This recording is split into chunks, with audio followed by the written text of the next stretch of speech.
नमस्कार, बहस के नंबर 1 शो ताल ठोक के में आपका बहुत बहुत स्वागत है। मैं हूं आपके साथ अनुराग मुस्कान। देखिए, हम एग्जिट पोल के आंकड़े नरेंद्र मोदी की अगुवाई में एनडीए की सरकार की गवाही दे रहे हैं, लेकिन विपक्ष की नजर में एग्जिट पोल गलत है और फेक नैरेटिव है। उनका सच्चाई से कोई लेना देना नहीं है, ऐसा विपक्ष का कहना है। आरोप यह है कि एग्जिट पोल में एनडीए को बढ़त दिखाकर काउंटिंग डे के दिन गड़बड़ी की तैयारी की जा रही है, ताकि इंडिया गठबंधन के पक्ष में बन रही हवा को नकारा जा सके। अब सवाल यह उठता है कि आखिर विपक्ष को यह शक क्यों है? विपक्ष को क्यों लग रहा है कि एग्जिट पोल प्लांटेड है? विपक्ष ने सवाल चुनाव आयोग पर भी उठाया कि विपक्ष की सुनवाई नहीं हो रही है, इलेक्शन कमीशन उसकी सुन नहीं रहा। इस बीच आज चुनाव आयोग ने प्रेस कॉन्फ्रेंस की, विपक्ष के कई आरोप को बेबुनियाद बताया और विपक्ष पर झूठा नैरेटिव फैलाने का आरोप लगा दिया। ऐसे में सवाल यह है कि क्या एग्जिट पोल के आंकड़ों ने विपक्ष का कॉन्फिडेंस हिला दिया है? क्या नतीजों के डर से विपक्ष शोर कर रहा है? ठोकेंगे ऐसे ही सवालों पर ताल। पहले देख लीजिए ये रिपोर्ट।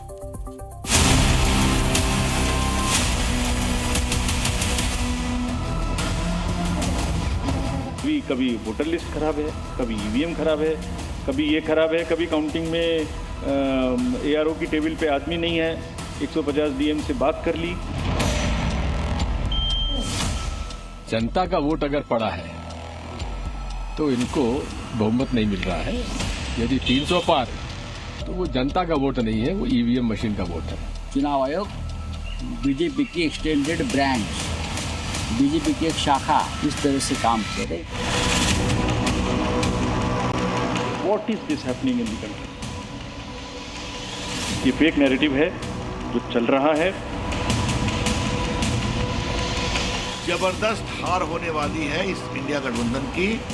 ये बिखरने वाला है 4 तारीख के बाद। ये मोदी जी का पोल है, फैंटेसी पोल है उनका। कितनी आ रही है आपके हिसाब से? सिद्धू मूसेवाला का सॉन्ग सुना आपने? 295। पता नहीं कौन देश में पाएंगे, लेकिन लोग पाएंगे, किसी और देश में जरूर पाएंगे। Polls are giving majority to NDA. We just have to wait and see. 295 plus सांसदों के साथ हम सरकार बनाने जा रहे हैं। मुंगेरी लाल के हसीन सपने देखना बंद कर दे कांग्रेस, जनता के जनादेश को स्वीकारे। इस बार अगर किसी भी प्रकार की गुंजाइश रखी आपने धोखाधड़ी, चाहे किसी भी बड़े आदमी का फोन आया हुआ आपके पास, ऐसा नहीं हो सकता कि आप कोई अफवाह फैला दें और एक सबको शक के दायरे में ले आए। ऐसा नहीं हो सकता। उनके समय समय पर बूथ मैनेजमेंट का काम कर रहे हैं, वही एग्जिट पोल मैनेजमेंट के लिए आए हैं। वो माहौल बना रहे हैं, विपक्ष के लोगों को डराना चाहते हैं। अब बिना जमीन की जमींदारी और बिना जनाधार की जागीरदारी के जुआड़ी जंग में ये लगे हुए हैं और इनको भी इस बात का अच्छी तरह एहसास है कि इनकी जमीन पूरी तरह से खिसकी हुई है।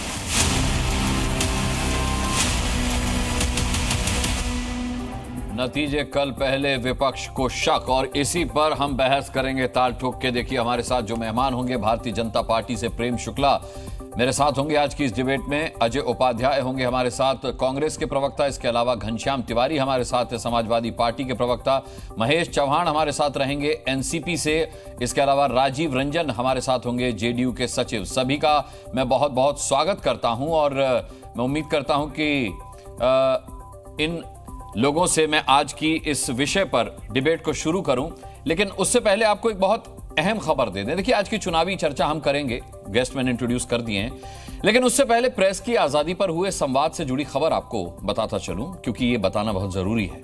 आज मीडिया मीट में पूर्व राज्यसभा सांसद डॉक्टर सुभाष चंद्रा ने मीडिया की आजादी, बढ़ती चुनौतियों पर अपनी राय देश के सामने रखी। लंबे समय से डॉक्टर चंद्रा से मीडिया की स्वतंत्रता की चर्चा की बात की जा रही थी। आज डॉक्टर सुभाष चंद्रा ने दिल्ली में अपनी बात रखी। Social media world, when importance of the platforms is diminishing because whether it is government or a business house or anyone can use directly give their messages directly to the customer, consumers, public at large because of the social media and artificial intelligence and everything which is going on. But still, importance of the platforms like yours is very much there because they know, public know that if so-and-so newspaper is saying or so-and-so platform is saying, there will not be a fake news. So people are trusting. At the same time, in past few years, words like Godi media,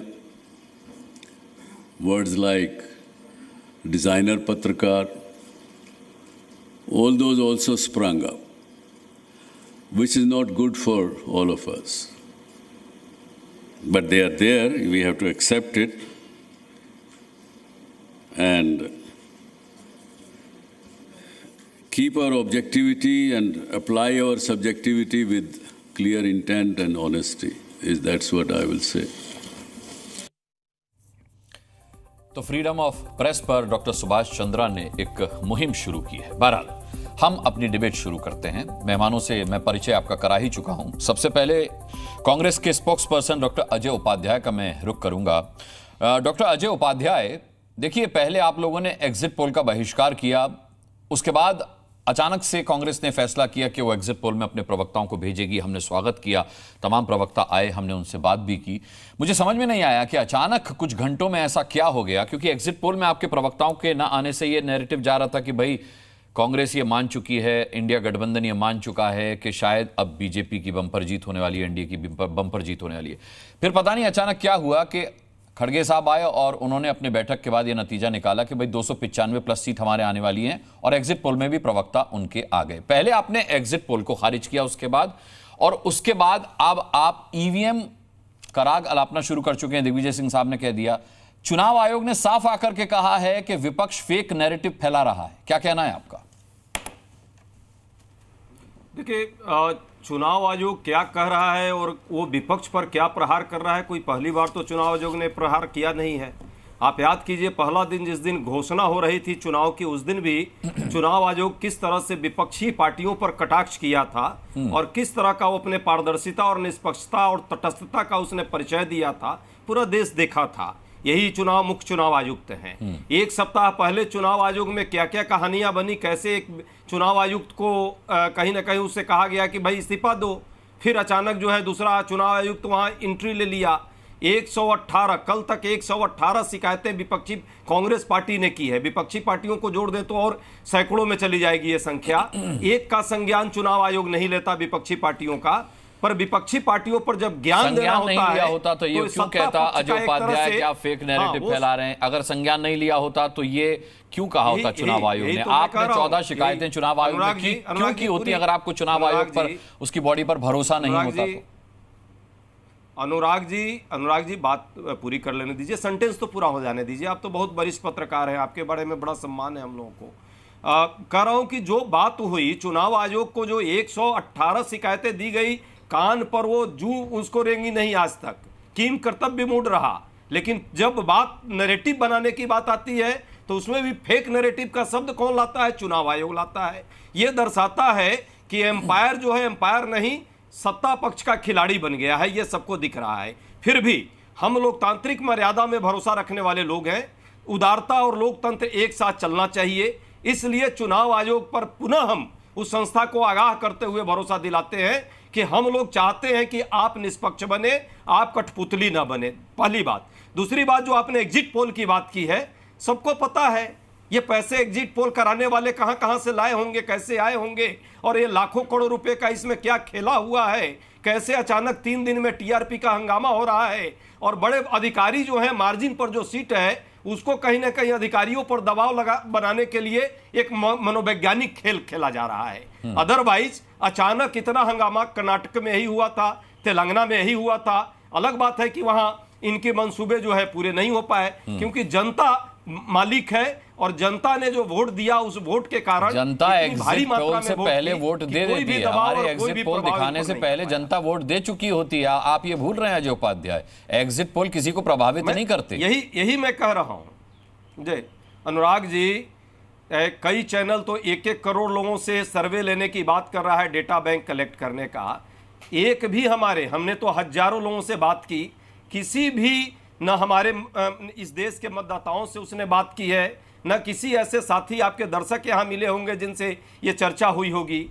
ये कहाँ बैठ के कौन से प्रयोगशाला में इतने बड़े प्रयोग कर लेता है, ये आश्चर्य लगता है। और इतने कुकुरमुत्ते की तरह सैकड़ों सर्वे रिपोर्टर आजकल सर्वे करने वाली एजेंसियां आ गई हैं। इतना बड़ा जो धन का इसमें है, ये धन कौन देता है और किसके पक्ष में होता है? विपक्षी पार्टियों के तरफ से तो कोई एक भी ऐसे सर्वे ग्रुप नहीं है, ना सर्वे का कोई लेना देना है। पर सभी मोदी गान करने वाले लोग जो है वो मोदी मीडिया और मोदी सर्वे का ये पूरा रिपोर्ट है। लेकिन कल जो जनता मालिक है इस देश की, कल आ जाएगा रिपोर्ट, रिजल्ट आएगा, उस रिजल्ट पर हम सब भरोसा करेंगे। लेकिन उसके लिए भी आपने बहाना और हमला ढूंढ रखा है। दिग्विजय सिंह ने, जयराम रमेश ने उसकी शुरुआत कर दी है कि भाई ईवीएम।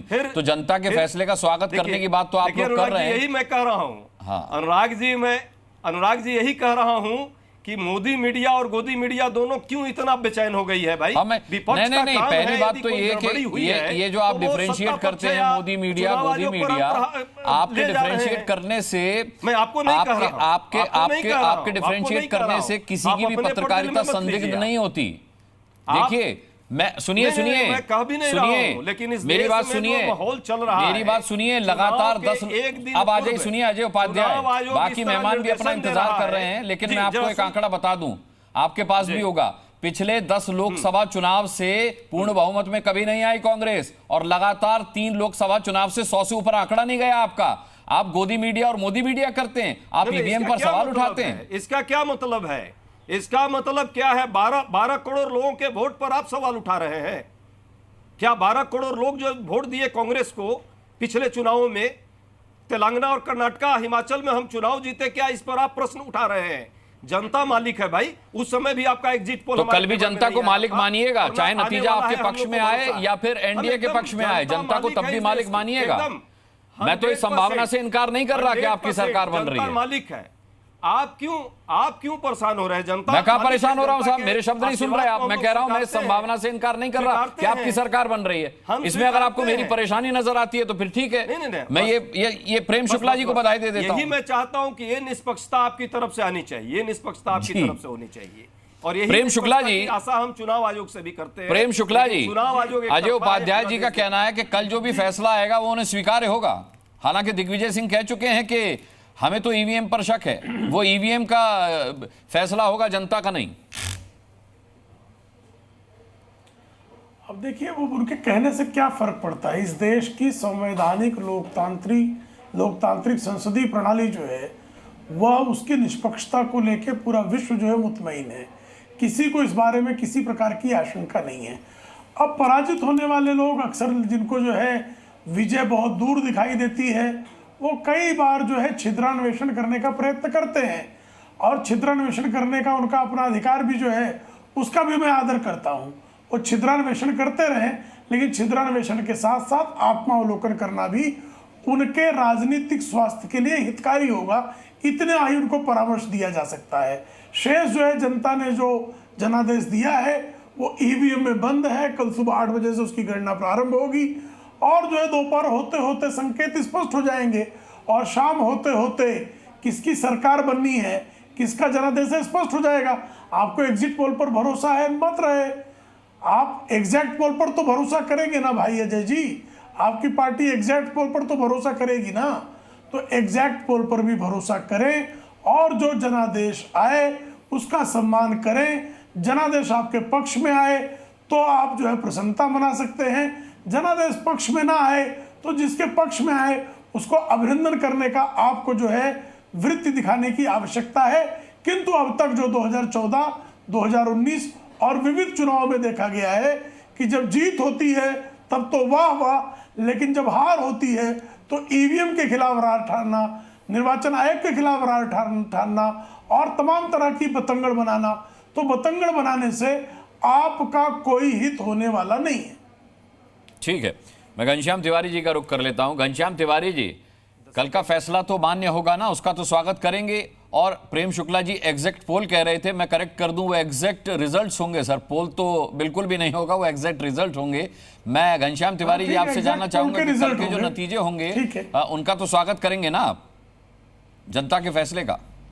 नमस्कार अनुराग जी, आपको दर्शकों को और को पैनलिस्ट को जो बातें आई उसके विषय में 3 बातें हैं। पहले तो कल आपने 10 करोड़ लोगों का AI एग्जिट पोल दिखाया, जिसके तुरंत बाद मैंने कहा कि किस तरीके से आप लोगों के आंकड़े जो 470 पर इंडिया गठबंधन को 199 दिखा रहे थे, जैसे ही रविशंकर प्रसाद जी से बात होती है उसके बाद 543 पर वो इंडिया गठबंधन को 195 दिखाते हैं। जब इस तरह की अनियमितता, मैंने तुरंत ट्वीट किया, जी न्यूज़ की तरफ से कोई जवाब नहीं आया। मैंने लाइव डिबेट पे आपसे, प्रत्युष और शोभना जी से कहा था, खैर वो छोड़िए। तो अनियमितता पे सवाल आप क्या पूछना चाह रहे थे सर? आप क्या पूछना चाह रहे थे, मुझे बताइए। जब आप लोग कल AI एग्जिट पोल दिखा रहे थे उसमें 7:33 पे आपने दिखाया कि इंडिया गठबंधन को 199 सीट्स आ रही थी, जो आपके एग्जिट पोल के हिसाब से 470 सीटों का आंकड़ा था। और जब आपने 543 सीटों का आंकड़ा दिखाया तो आपने वो 195 कर दिया। ये कैसे हो सकता है मैं नहीं जानता। अच्छा, हमने नहीं किया, मेरे पास वो तो सर्वे किया था शशांक जी ने। अब इस वक्त दुर्भाग्य से हमारे साथ है नहीं। हाँ, ऑन एन एवरेज दिखाया गया था। हो ना हो, मैंने तुरंत ट्वीट किया था जी, वो एवरेज मैंने तुरंत ट्वीट किया था, तुरंत कहा भी था। अच्छा, देखिए इससे इस अनियमितता से भागा नहीं जा सकता। बहुत साधारण सी बात है। दूसरी बात कि जो आप कहते हैं कि ये विपक्ष के लोग गोदी मीडिया कहते हैं, 10 साल से प्रधानमंत्री जी ने तो केवल इस चुनाव में हेट स्पीच दिया है, अन्य चुनाव में भी देते हैं। चुनाव आयोग से पूछा है, कोई जवाब नहीं दिया। 10 साल से मीडिया का एक बड़ा तबका इस देश में प्रतिदिन हिंदू मुस्लिम बहस करा रहा है, जो कि हेट स्पीच की तरह, जिसको सुप्रीम कोर्ट ने भी कहा है। तो खैर मीडिया से सवाल पूछना लाजमी है कि इस देश में नफरत की राजनीति को इतना मजबूत क्यों किया उसने। तीसरी बात जो आपने कहा कि क्या हमारा विश्वास रहेगा, इस चुनाव में चुनाव आयोग ने 14 मई को कहा कि कुल मिला के 425 पोल कोड वायलेशंस की कंप्लेन आई थी। क्या आप जानते हैं इसमें कितनी कंप्लेन भारतीय जनता पार्टी ने की थी? 100 से कम। जो पार्टी सबसे ज्यादा जगहों पे चुनाव लड़ रही है उसके पास कोई कंप्लेन करने को नहीं। क्यों? क्योंकि सभी जगह जो बेईमानी की कंप्लेंट्स आ रही थी, जहां पे लोग भारतीय जनता पार्टी को खदेड़ने के लिए वोट देना चाहते थे, वहां का प्रशासन, चाहे वो संबल हो या अन्य जगह हो, लोगों को वोट करने नहीं दे रहा था। ये कंप्लेन चुनाव आयोग ने अपने ऑफिशियल प्रेस रिलीज में कहा है। जहां एक सत्ताधारी पार्टी चंदा लो धंधा लो मॉडल करती है, 13,000 करोड़ चंदा जमा करती है, उसके लगातार कंप्लेंट्स आते हैं कि या तो प्रधानमंत्री हेट स्पीच दे रहे हैं, मीट मछली मुस्लिम से मुजरा तक पहुंच गए, या फिर कैमरा के सामने आप 5 लाख का रुमाल रखिए, 10 लाख का सूट पहनिए, 2 लाख का पेन रखिए, 5 लाख का चश्मा रखिए और आप मेडिटेट कर रहे हैं कैमरा के सामने, उसे दिखाया जा रहा है चुनाव के अंतिम दिन। या फिर जब कंप्लेन होते हैं, चुनाव आयोग संज्ञान नहीं लेता प्रधानमंत्री की हेट स्पीच का, तो सवाल लाजमी है, हम जो भी जनता का निर्णय है उसके साथ। लेकिन जब आप चुनाव आयोग से शिकायत करते हैं तो वो जवाब तो देता है ना सर। घनश्याम तिवारी जी आज भी बहुत स्पष्टीकरण, कहाँ जवाब दिया? क्यों आज जवाब नहीं दिया चुनाव आयोग ने? कहां जवाब दिया? ये चुनाव आयोग का जवाब नहीं है कि आप फेक नैरेटिव फैला रहे हैं? जब चुनाव आयोग से स्पष्ट एक आपके साथी चैनल के रिपोर्टर ने पूछा कि नरेंद्र मोदी जी की हेट स्पीच पे नरेंद्र मोदी जी से सवाल क्यों नहीं पूछा गया, चुनाव आयोग बगले देख रहा था? बताइए, कोई फुटेज दिखा दे। कहा कि चुनाव आयोग सख्ती से बोले कि इस देश में चाहे आप प्रधानमंत्री भी हो, आप चुनाव हार रहे हैं। देश के प्रधानमंत्री ने किसानों को बर्बाद किया, बेटियों को बर्बाद किया, युवाओं को बर्बाद किया, चुनाव हार रहे हैं, जनता में कहीं कोई उत्साह नहीं है, इसलिए हेट स्पीच दे रहे हैं। मेरी एक बात चुनाव आयोग जेपी नड्डा से सवाल पूछ रहा है। मेरी एक बात समझ में नहीं आती कि जब आप लोगों को चुनाव आयोग पर भरोसा नहीं है तो आप कोर्ट का दरवाजा क्यों नहीं खटखटाते? देखिए, चुनाव आयोग पे भरोसा देश की जनता को है कि नहीं है, उसके सर्वे तमाम आए हैं। कोर्ट का दरवाजा भी खटखटाया गया जब सुप्रीम कोर्ट से इसमें एडीआर, हम सबसे ज्यादा विश्वसनीय संस्था है एसोसिएशन फॉर डेमोक्रेटिक रिफॉर्म्स, बार बार वो चुनाव आयोग के विषय में कोर्ट के पास गया और कोर्ट ने यह नहीं कहा कि उसे चुनाव आयोग पर पूरा भरोसा है। उसने कहा कि हमें अपने ईवीएम्स को पुख्ता करना पड़ेगा ताकि लोगों का भरोसा न टूटे। तो चुनाव आयोग जो कि अचानक से चुनाव शुरू होने से पहले चुनाव आयोग ने कहा वर्ल्ड रिकॉर्ड है कि हमारे यहाँ लगभग 60 करोड़ से ज्यादा लोगों ने चुनाव में पार्टिसिपेट किया। उस चुनाव के शुरू होने से पहले 2 दिन पहले आपके इलेक्शन कमिश्नर भाग जाते हैं, रिजाइन कर देते हैं। आप ऐसे लोगों को लाते हैं जिनका पहले कोई ट्रैक रिकॉर्ड नहीं है इलेक्शन कमीशन का। तो ये कौन लाया? ये सरकार लाई। एक अंतिम बात कहूंगा, जहां पर चुनाव आयोग प्रेस कॉन्फ्रेंस नहीं कर सकता, 11 दिन बाद आंकड़े रिलीज करता है, कंप्लेंट्स एक तरफा आती हैं, हेट स्पीच पे सवाल नहीं करता, वहां विपक्ष हो, मीडिया हो, आम जनता हो, उसको सतर्क रहना चाहिए। भारत के गरीबों की बेहतरी इसी में है कि हमारा लोकतंत्र सुरक्षित रहे, वरना चंदा लो धंधा लो मॉडल आपने देखा है। 13,000 करोड़ भारतीय जनता पार्टी ने चंदा जमा किया है 10 साल में। ठीक है राजीव रंजन जी, जब चुनाव आयोग चैलेंज करता है कि आप ईवीएम को टेम्पर करके दिखाइए तो कोई राजनीतिक दल सामने नहीं आता। जो आरोप लगाते हैं कि ईवीएम के रिजल्ट हैं, जनता के रिजल्ट नहीं है, उनमें से कोई ऐसा करके नहीं दिखा पाता। लेकिन चुनाव के नतीजे से एक दिन पहले सब एक सेफ साइड ले लेते हैं कि भैया गड़बड़ ना हुई तो हम जीतेंगे, ईवीएम हैक ना हुई तो हम जीतेंगे, और अगर बीजेपी जीती है, एनडीए की सरकार बनी, तो ये मानकर चलिए कि ये नतीजे जनता के नतीजे नहीं है, ईवीएम के नतीजे हैं। ये ऐसा होता क्यों है? देखिए, ये कहीं ना कहीं जनादेश का अपमान है, और ये तय है कि कल जब नतीजे सामने आएंगे, हाल के वर्षों में एग्जिट पोल ने एक स्वरूप ग्रहण किया है, उसकी विश्वसनीयता बढ़ी है। अनेक ऐसे सर्वे एजेंसीज हैं जिन्होंने जो रुझान सामने रखे उससे जो वास्तविक आंकड़े आए, उनमें एक एजेंसी का तो 94% तक उनके आंकड़े सही निकले। तो अब देखिए, ये कोहरा, ये धुंध, ये एक सुनियोजित रणनीति है। इन्हें ये पता है, दरअसल ये समझ नहीं पाए कि ये एक लड़ाई लड़ने के पहले कैसे हार गए थे। जिन 3 राज्यों में चुनाव को लेकर कांग्रेस ने इंडिया को दांव पर लगा दिया, मध्य प्रदेश, छत्तीसगढ़ और राजस्थान के चुनाव के बाद पूरे इंडिया ब्लॉक में गहरा असंतोष का भाव था, इसलिए कि इन चुनाव के पहले इंडिया की बुनियाद पड़ गई थी और उसके बाद कई महत्वपूर्ण नेताओं का पलायन शुरू हुआ। फिर कांग्रेस के अंदर के बड़े बड़े छत्रप उनके दल से निकलते चले गए। उन्हें भी कहीं ना कहीं जनभावनाओं का एहसास था और ये लगता था कि एक तरफा थोपने की जो कांग्रेस की जो नीति है उसका नुकसान उन्हें अपने अपने इलाकों में होगा। और उसके बाद जो एक बिखरा हुआ गठबंधन और कई बार अबुझ पहली जैसा कि हम पंजाब में एक दूसरे के खिलाफ लड़ेंगे, बंगाल में सबके खिलाफ लड़ेंगे, केरल में हम एक दूसरे के खिलाफ लड़ेंगे, और आखिरी समय तक उत्तर प्रदेश जैसे महत्वपूर्ण राज्य में समाजवादी पार्टी और कांग्रेस के बीच जो कशमकश सीटों को लेकर के हुआ, वो भी लोगों ने देखा कि अखिलेश यादव ने न्याय यात्रा को लेकर यहाँ तक कहा कि जब तक सीटों का साझा ऐलान नहीं हो जाएगा तब तक वो न्याय यात्रा में शामिल नहीं होंगे। और आपको ये पता था कि पूरे देश में ना आप मुद्दे तय कर पाए, न मुद्दों के अनुरूप आप रणनीति गढ़ पाए, साझा रैलियां नहीं कर पाए। मध्य प्रदेश के चुनाव में भोपाल में एक बड़ी रैली होने वाली थी, आखिरी समय में कमलनाथ ने बगैर अपने नेताओं के परामर्श के नीचे उतर करके उसे रद्द करने का काम किया। तो इंडिया गठबंधन मिलकर लड़ते एक लड़ाई हो सकती थी, लेकिन उन्होंने ये चुनाव शुरू होने के पहले ही अपनी पराजय स्वीकार कर ली और कांग्रेस को भी इस बात का एहसास था कि 2029 के लिए कोशिश करनी चाहिए।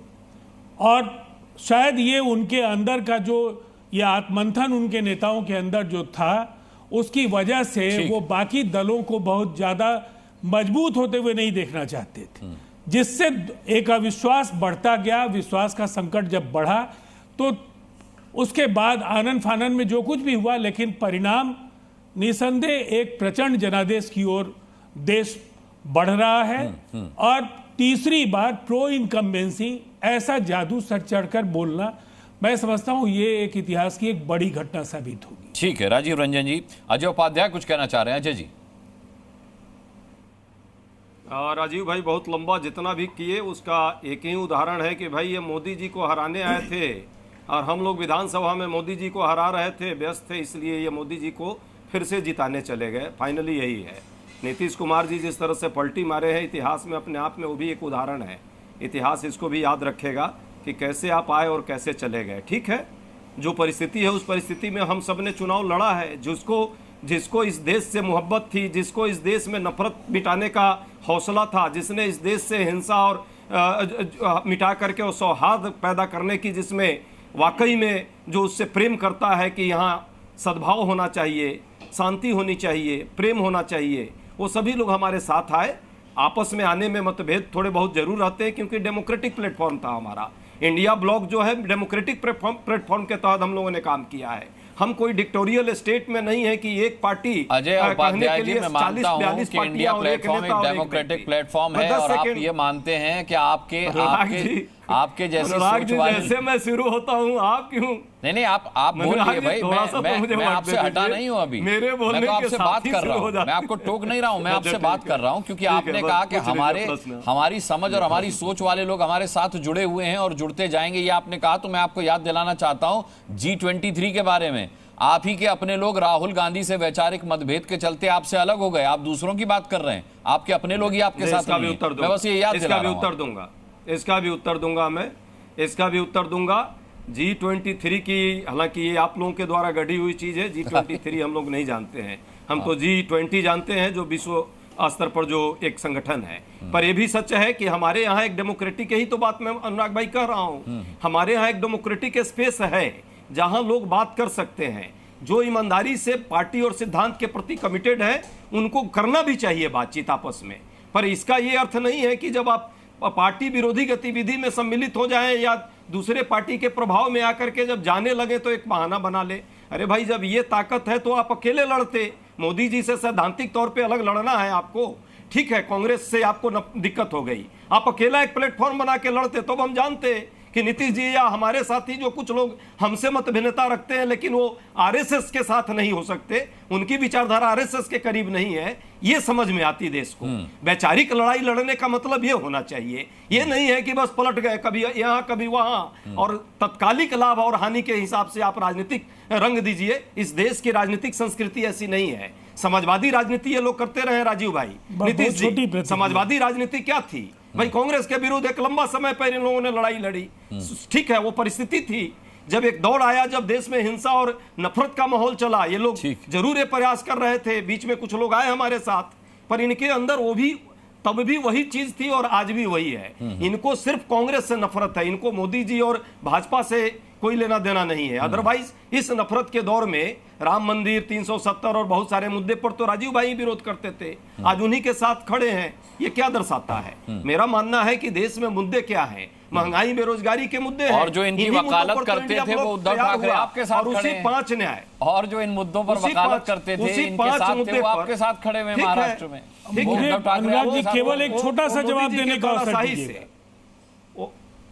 वो मोदी जी के तानाशाही से वो नाखुश थे, उनके पार्टी को किस तरह तोड़ने का काम हुआ सबको पता है। ठीक है कि वो वकालत करते थे, लेकिन ये भी बात तय है कि दो व्यक्ति की तानाशाही के कारण वो लोग परेशान हैं। तानाशाही लोकतंत्र के चरित्र को खत्म कर देगा, संविधान को खत्म कर देगा। जब देश में संविधान और लोकतंत्र ही नहीं रहेगा तो बाद में बाकी चीजें आएंगी। ठीक है, तो निश्चित तौर पे वो हमारे साथ आए हैं, मैं उनका स्वागत करता हूं। ठीक है, अजय उपाध्याय जी लौटूंगा आपके पास। राजीव रंजन आप कुछ जोड़ना चाह रहे हैं, एक लाइन में जोड़ दीजिए, फिर मैं महेश चौहान जी का रुख करता हूं।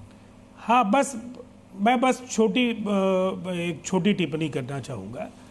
देखिए अजय उपाध्याय जी, मैंने जो कहा उसका लब्बो लुबाब यही है कि लोकतंत्र, स्वस्थ लोकतंत्र के लिए सुदृढ़ विपक्ष बेहद आवश्यक है।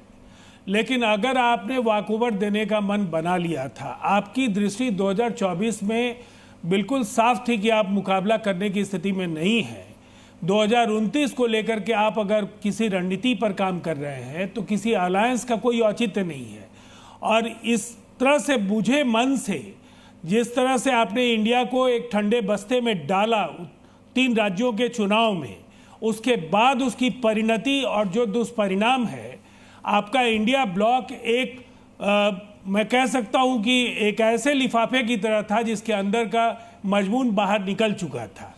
तो ये इसकी पूरी जिम्मेदारी आपकी है कि आपने ऐसी परिस्थिति पैदा की कि टीएमसी की ताकत नहीं बढ़े, जेडीयू की ताकत नहीं बढ़े, आपकी ताकत नहीं बढ़ने देना चाहते थे, लेफ्ट को आप हैसियत में रखना चाहते थे, ज़्यादा से ज़्यादा सीटों पर आप लड़ना चाहते थे। तो निसंदेह कलेक्टिवली अगर आप लड़ नहीं सकते हैं तो आपको पराजय स्वीकार करने के लिए तैयार रहना चाहिए। यही बात कहते हुए सुशासन बाबू अलग हुए थे इंडिया सम्मान के साथ कह रहा हूं उपाध्याय जी कि क्या सुशासन बाबू को क्या इसलिए नहीं, एकदम मैं राजीव भाई का बड़ा सम्मान करता हूं, ये वाकई वैचारिक व्यक्ति हैं, लेकिन इनकी मजबूरी है हर 6 महीने पर इनके नेता के कारण इनको अपनी विचारधारा बदलनी पड़ती है। कभी हमारे पक्ष में आकर भाजपा को गाली देते हैं, कभी भाजपा के तरफ जाते हैं तो हमें गाली देते हैं, लेकिन ये वैचारिक लेवल पे एक सोशलिस्ट व्यक्ति हैं। अब नेता ही इनका सोशलिस्ट नहीं रहा। अरे भाई, यदि आपको इंडिया गठबंधन के साथ रहना था और मोदी जी को हराने के लिए आप आए थे ना, यही आप कहकर आए थे कि जो 14 वाले हैं 24 में नहीं रहेंगे, कितनी चीजें आपने बात रखी थी, और अंत में ऐसा परिस्थिति आया। मान लीजिए आपको लगता है कि कांग्रेस पार्टी आपके साथ न्याय नहीं कर पा रही थी, इसका मतलब फिर आप मोदी जी के साथ चले जाएंगे। इंडिया ब्लॉक को आपको मजबूत करना था, या तो आपके अपने एस्पिरेशन थे, अपने कहीं ना कहीं स्वार्थ थे, और स्वार्थ पूर्ति यहां नहीं दिखा, इसलिए फिर मोदी जी के गोद में आप चले गए। इसलिए ये इस चीज का कोई जस्टिफिकेशन आप नहीं दे सकते कि ये कांग्रेस के कारण आप ऐसा किए। कांग्रेस के कारण ऐसी बात होती, आप अलग धड़ा एक बना के यहाँ दूर मत कीजिए, शिकवे दूर करने का समय बड़ा जवाब दिया, और बाकी पैनलिस्ट अजय उपाध्याय जी गिले शिकवे दूर करने में बहुत देर कर दिया आपने। जो लंबा साथ एनडीए के साथ नीतीश कुमार जी का कोई दूर नहीं है, कल रिजल्ट सब लोग जानते हैं, कल रिजल्ट है। 2.5 दशक के सफर में महेश चव्हाण वो 2 दशक से ज्यादा एनडीए के साथ ही रहे हैं। ठीक है, महेश जी बेचारे बहुत धैर्य के साथ सबको सुन रहे हैं, अब उनकी बारी आने दीजिए। महेश चव्हाण जी, भाई आप ईवीएम पर भरोसा करते हैं तभी तो इलेक्शन में जाते हैं। आप जनता के बीच जाते हैं और कहते हैं कि भाई ईवीएम में हमारा ये वाला बटन दबाइएगा, तो आपको भरोसा होता है कि जनता ये वाला बटन दबाएगी। अब अगर जनता इन दूसरे का बटन दबा देती है तो फिर आप कहते हैं कि ईवीएम का रिजल्ट है, ये जनता का रिजल्ट नहीं है। आपको नहीं लगता कि वाकई में आप जनता पर से भरोसा इसी वजह से खोते जा रहे हैं क्योंकि आप जनादेश का अपमान करते हैं? आपसे मेरा मतलब इंडिया गठबंधन से है सर। अनुराग जी नमस्कार। सबसे पहला तो मैं आपसे ये बताना चाहूंगा कि जनादेश का हम सम्मान करते हैं, और नम्रता पूर्वक जो भी जनादेश आएगा हम स्वीकार करेंगे। वो हमारे पक्ष में आएगा या विरोध में आएगा कल पता चलेगा, जो भी आएगा हम स्वीकार करेंगे। अब मैं ये कहना चाहता हूँ, सबसे पहली बात आपकी थोड़ी तारीफ करना चाहूंगा। आपका जो एग्जिट पोल आया है उसमें सबसे कम सीटें अगर एनडीए को किसने दी है तो जी न्यूज ने दी है, उन्होंने 305 से 315 तक दी है। बाकी के जितने भी एग्जिट पोल्स आए सब आपने देखा 400 पार तक कई एग्जिट पोल में गए। तो मेरा कहना यह है कि 1 जून को जब चुनाव खत्म हुआ, शाम को 6 बजे तक, 6:30 बजे तक जितने भी एक्सपर्ट्स या मीडिया कर्मी न्यूज चैनल्स पे चर्चा में सहभाग ले रहे थे, उसमें से ज्यादातर एक्सपर्ट्स ये कह रहे थे कि इस टाइम एनडीए और इंडिया का कांटे की टक्कर होगी, और बहुत मतलब ऐसे भी हो सकता है कि हंग असेंबली आएगी, हंग पार्लियामेंट आएगी या फिर बॉर्डर पे आएगी, ये सब बातें हो रही थी। और अचानक 6:30 बजे के बाद ऐसा क्या हुआ कि सभी एग्जिट पोल्स ये दिखाने लगे कि एक तरफा बीजेपी जीत रही है, एक तरफा एनडीए जीत रही है, 400 पार जा रहे। इस वजह से एक परिस्थिति निर्माण हुई और लोगों में संदेह निर्माण हुआ, इसलिए वो सब एग्जिट पोल और ईवीएम इसके बारे में बातें होनी शुरू हो गई। अभी मुझे ईवीएम के बारे में कहना है। आपने जो अभी ईवीएम के बारे में सवाल किए, अभी मैं सुन रहा था कई पैनलिस्ट ये भी बोल रहे थे कि ईवीएम क्यों, सुप्रीम कोर्ट ने कहा कि आप आइए, आप चैलेंज कर दे कि आप टेम्पर करके दिखाइए ईवीएम को। तो हम भी तो चैलेंज करते हैं कि आप बैलेट पेपर को टेम्पर करके दिखाइए। अगर आप ईवीएम नहीं टेम्पर कर सकते तो बैलेट पेपर भी टेम्पर नहीं हो सकता, हम चैलेंज देते हैं। दूसरी बात बैलेट पेपर, चव्हाण जी, बैलेट पेपर कैसे लूटे जाते थे, कैसे बूथ कैप्चरिंग होती थी, इसके बहुत उदाहरण है, लेकिन ईवीएम का एक भी उदाहरण कोई भी पार्टी दे नहीं पाई चुनाव आयोग को। सुनिए, मैं वही बोल रहा हूँ, अभी सत्ता में कौन है? बीजेपी है ना। तो अगर लूटे जाएंगे तो किससे लूटे जाएंगे? बीजेपी से लूटे जाएंगे कि विपक्ष से लूटे जाएंगे? क्या बीजेपी इतनी वीक है कि वो विपक्ष को बैलेट पेपर और ये लूटने जाने के लिए मतलब मौका देंगे? मुझे नहीं लगता। अभी मुझे 2 और मुद्दे रखने हैं, प्लीज मुझे ये कंप्लीट करने दीजिए। मैं ये कहना चाहता हूँ कि ईवीएम का ये कहते हैं कि चलो क्यों ईवीएम पे करना चाहिए, क्योंकि आज के डिजिटल युग में जल्द से जल्द रिजल्ट लोगों के सामने आए। बैलेट पेपर में बहुत सारी मैनफोर्स लगती है, बहुत सारा टाइम लगता है। एक तरफा ये कहते हैं, दूसरी तरफ ये 7 फेजेस में इलेक्शंस लेते हैं जो 1.5 महीना 2 महीना चलता है। तब मैनफोर्स और टाइम का इनको कुछ नहीं लगता। और वो डिजिटल युग में आप वो क्यों नहीं डिजिटल इसमें ले लेते? आप भी इलेक्शंस फिजिकल लोगे और रिजल्ट डिजिटल लगाओगे, ये क्यों? और तीसरी बात मुझे ये कहनी है कि अगर ईवीएम इतना सही होता और इतना भरोसे वाला होता तो दुनिया के जितने भी सारे विकसित देश है उसमें से कई देश ईवीएम पे चाहते तो ले सकते थे, लेकिन वो ईवीएम पे रिजल्ट्स नहीं देते। क्यों? वो क्यों फिजिकल बैलेट पेपर पे जाते, वो क्यों मैन फोर्स और इतना टाइम यूज करते? तो ये सारी चीजें हैं। तो इसके लिए मैं कहता हूं, हम ये नहीं कह रहे कि हम जीतेंगे तो ईवीएम सही है, हम हारेंगे तो ईवीएम गलत है। ये नहीं, लोगों के मन में कोई संदेह है। बैलेट पेपर संदिग्ध नहीं है ना, वहां पर बूथ कैप्चरिंग की ऐसी घटनाएं, बैलेट पेपर लूटने की ऐसी घटनाएं नहीं हुई हैं जिसकी परंपरा यहाँ दिखाई देती है, जिसका इतिहास हमारे हिंदुस्तान में दिखाई देता है। अनुराग जी, इसका भी मैं उत्तर देना चाहूंगा। और बैलेट से ईवीएम भी एक सर्व सहमति पर ही आया होगा ना सर, आप लोगों की सहमति से ही ईवीएम आया होगा।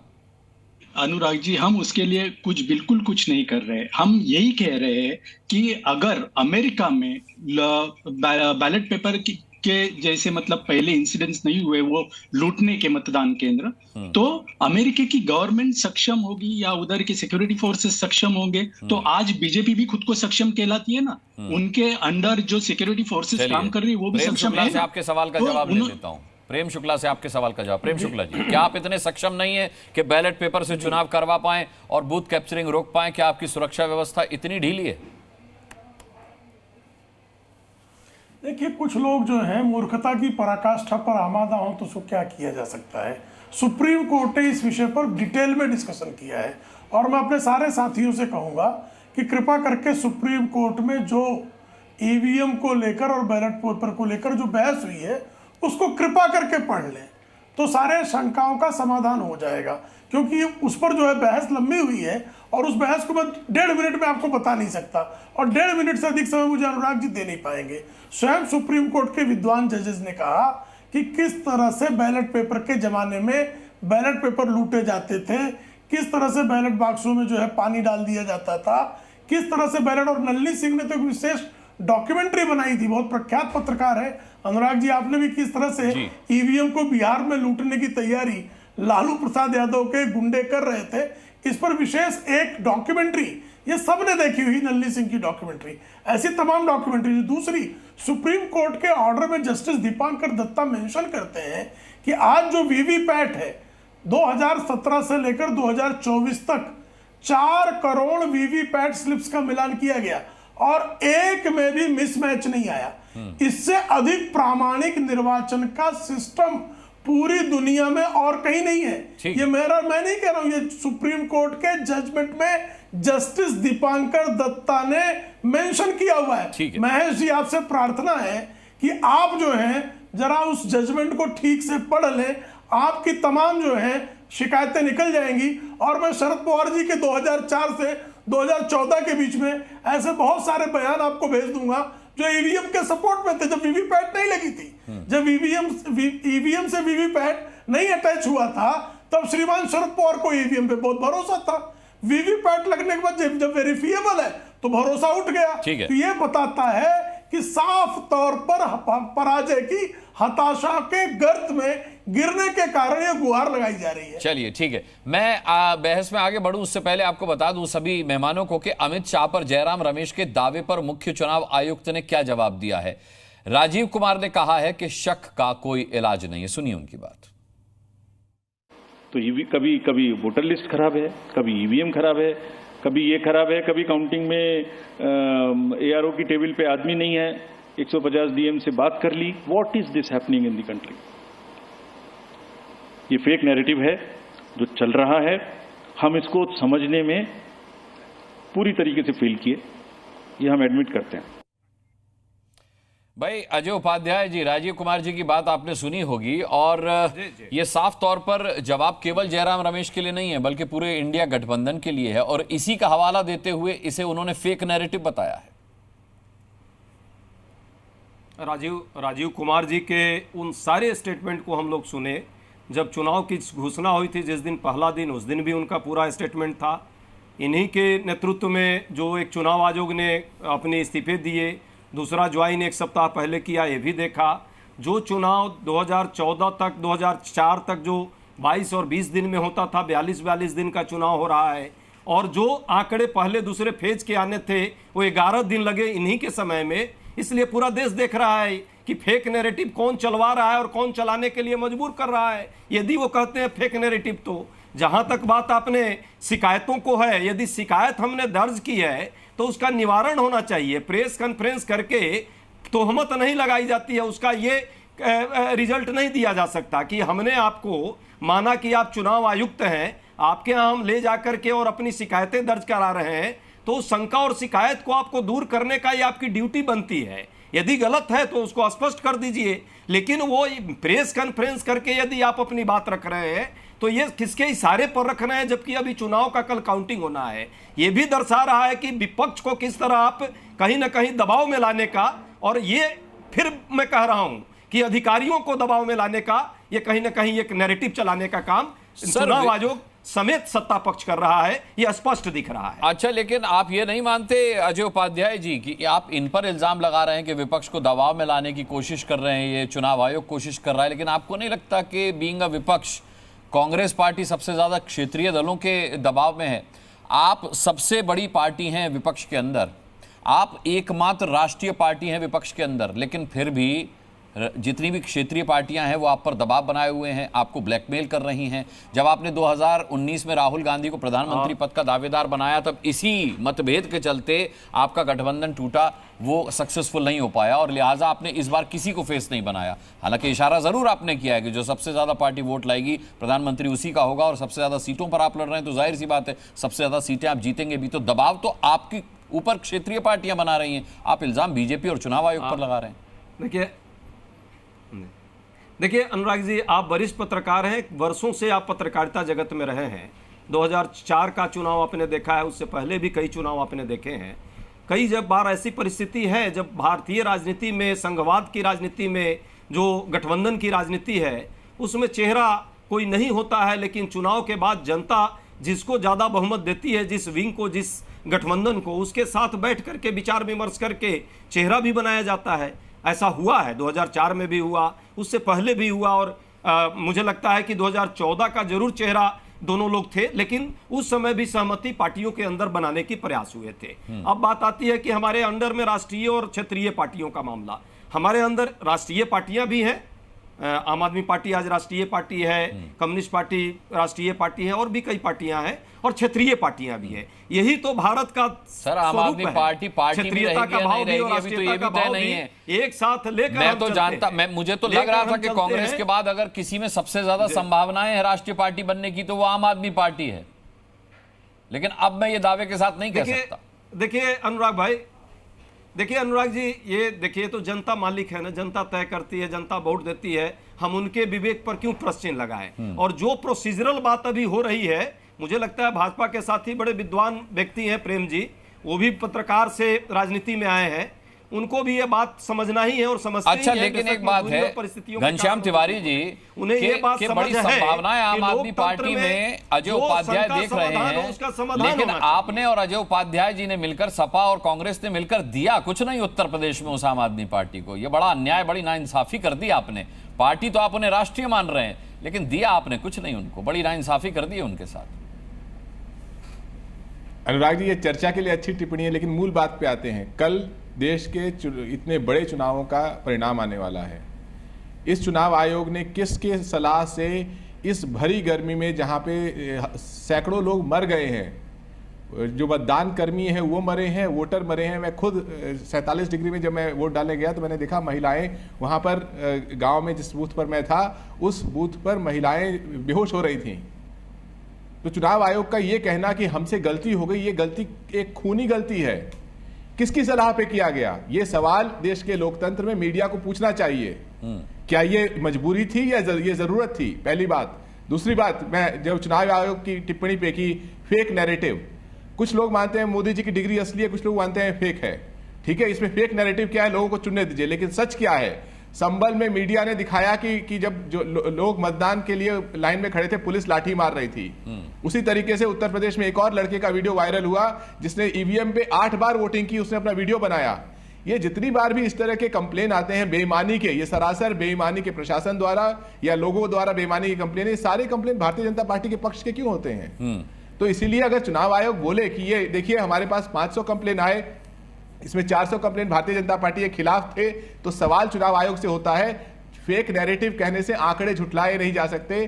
ट्विटर से लेकर के मीडिया, डिजिटल मीडिया से लेकर प्रिंट मीडिया से, इलेक्ट्रॉनिक मीडिया से लेकर के चुनाव आयोग के कंप्लेन रजिस्टर में ये कंप्लेन्स हैं। ये आज हालत ऐसी है कि राजनीतिक पार्टियां लगातार अपने प्रत्याशियों से कह रही हैं आप सतर्क रहिए, जैसे कल रिजल्ट नहीं आ रहा है भारतीय जनता पार्टी की जो है चोरी करने वाली है। इस देश में कभी ऐसा नहीं हुआ कि देश की सबसे बड़ी पार्टी स्वयं को दावा करने वाली, उसके ऊपर हर कोई इस तरीके से आतंकित है कि ये चुनाव चोरी कर लेंगे। अब बेईमानी का परचम लहराने वाली पार्टी के खिलाफ जनता खड़ी है। ये दुखद है कि इस चुनाव आयोग के सामने सबके हाथ में मोबाइल होने के बावजूद देश के हर लोकसभा प्रत्याशी जो भारतीय जनता पार्टी से नहीं है उसे कहना पड़ रहा है आप सतर्क रहिए, आपके द्वारा मेरे पास समय की कमी है, आपके सवाल का जवाब किया गया वोट चोरी किया जा सकता है। प्रेम शुक्ला जी, घनश्याम तिवारी मान तो रहे हैं कि फेक नैरेटिव से जनता का फैसला नहीं बदला जा सकता, लेकिन कल अगर जनता का फैसला इनके पक्ष में नहीं आया तो फिर ये ईवीएम पर ठीकरा फोड़ करके जनता का फैसला नकार भी देंगे। ये बकरी चोरों की पार्टी इसी तरह की चोरकटई बड़ी बातें करती है। अभी भी चोरी के केस में, हाँ बकरी चोर की पार्टी भाई, उनके ऊपर केस है बकरी चोरी का आजम खां पे, और आजम खां इनके नेता हैं। वो भी उन पर जो है डकैती का 10 साल का भी मुकदमा उन पे लगा और सजा हुई है। प्रेम शुक्ला के ऊपर वो किसी का घर कब्जा कर लिया, बुलडोजर लगा के। कैसा लगेगा? समाजवादी पार्टी के साथ प्रेम शुक्ला मेरे को कोई केस नहीं, मेरी चुनौती है, कोई केस नहीं, चुनौती है। मैं पनिशमेंट बता रहा हूँ, मैं पनिशमेंट है मेरे पे, कोई चोरी का केस नहीं है, चुनौती देता हूँ। मैं बता रहा हूँ, कहीं नहीं सकता ना, कहीं नहीं सकता है, मैं तो सजा याफ्ता है। ये पागल हो गए, इनका दिमाग खराब हो गया भाई, इनका दिमाग खराब हो गया। ऐसी बातें मत कहिए कि लोग आपको शक करने लगे कि आप नशा करके आते हैं।